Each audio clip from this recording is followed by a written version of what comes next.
Friends, ನಮಸ್ಕಾರ. Welcome back to my channel. ತುಂಬ ದಿನದ ನಂತರ ತಮಗೆಲ್ಲರಿಗೂ ಸುಸ್ವಾಗತ. ಬನ್ನಿ, ಇವತ್ತು ಕುಕ್ಕರಲ್ಲಿ ಕ್ಯಾರೆಟ್ ಹಲ್ವಾ ಮಾಡೋದ ಸಿಂಪಲ್ಲಾಗಿ. ಸೊ ಅದಕ್ಕೆ ಮೊದಲನೇದಾಗಿ ನಾನು ಒಂದು 3 ಕ್ಯಾರೆಟ್ ತುರ್ಕೊಂಡ್ಬಿಟ್ಟು 2 ಕಪ್ಪು ಕ್ಯಾರೆಟ್ ತೊಗೊಳ್ತಾ ಇದ್ದೀನಿ. ಅದಕ್ಕೆ 1 ಕಪ್ಪಷ್ಟು ಹಾಲು ಸೇರಿಸ್ಕೊತಾ ಇದ್ದೀನಿ. ಈಗ ಇದನ್ನು 2 ವಿಸಲ್ ಕೂಗಿಸ್ಕೊಡೋದ. ಈಗ ಕುಕ್ಕರ್ ಬಿಟ್ಟಿದೆ, ಹೇಗಾಗಿದೆ ನೋಡೋದು. ನೋಡಿ, ಕ್ಯಾರೆಟ್ ಎಲ್ಲ ಚೆನ್ನಾಗಿ ಬಂದಿದೆ. ಇನ್ನೊಂದು ಸ್ವಲ್ಪ ಹಾಲಿದೆ, ಸೊ ಅದನ್ನು ಒಂದು 3-4 ಮಿನಿಟ್ಸ್ ಹಿಂಗಿಸ್ಕೊಳೋದು.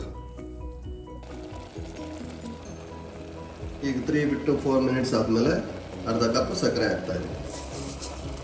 ಸೊ 2 ಕಪ್ಪು ಕ್ಯಾರೆಟ್ ತುರಿ, 1 ಕಪ್ ಹಾಲು, ಅರ್ಧ ಕಪ್ ಸಕ್ಕರೆ. ಸೊ ಈಗ ಇನ್ನೊಂದು 3-4 ಮಿನಿಟ್ಸು ಮಿಕ್ಸ್ ಮಾಡ್ಕೊಳೋದು ಹೈ ಫ್ಲೇಮಲ್ಲಿ ಇಟ್ಕೊಂಡು. ಅದೇ ಟೈಮಲ್ಲಿ ಇನ್ನೊಂದು ಒಲೆ ಮೇಲೆ 2 ಚಮಚ ತುಪ್ಪ ಹಾಕ್ಕೊಳೋದು.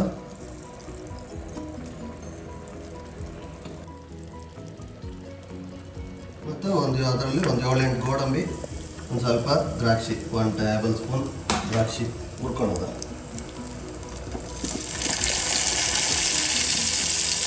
ಅದನ್ನು ಇಲ್ಲಿಗೆ ಹಾಕೊಳ್ಳೋದು. ಕಡೆಗೆ ಒಂದು ಸ್ವಲ್ಪ ಏಲಕ್ಕಿ ಪುಡಿ ಹಾಕ್ಕೊಳ್ತೀನಿ. ಈಗ ನೋಡಿ, ಇದೇ ಕನ್ಸಿಸ್ಟೆನ್ಸಿಯಲ್ಲಿ ಇರಲಿ, ಯಾಕೆಂದರೆ ತಣ್ಣಗಾದ್ಮೇಲೆ ಅದು ಮತ್ತೆ ಗಟ್ಟಿ ಆಗಿಬಿಡುತ್ತೆ. ಮನೆ ಟೇಸ್ಟರ್ ಮತ್ತು ಅನ್ಬಯಸ್ಟ್ ರಿವ್ಯೂ ಕೊಡೋ ಅಗಸ್ತ್ಯನ ಕೇಳಿದೆ ಹೇಗಿದೆ ಅಂತ.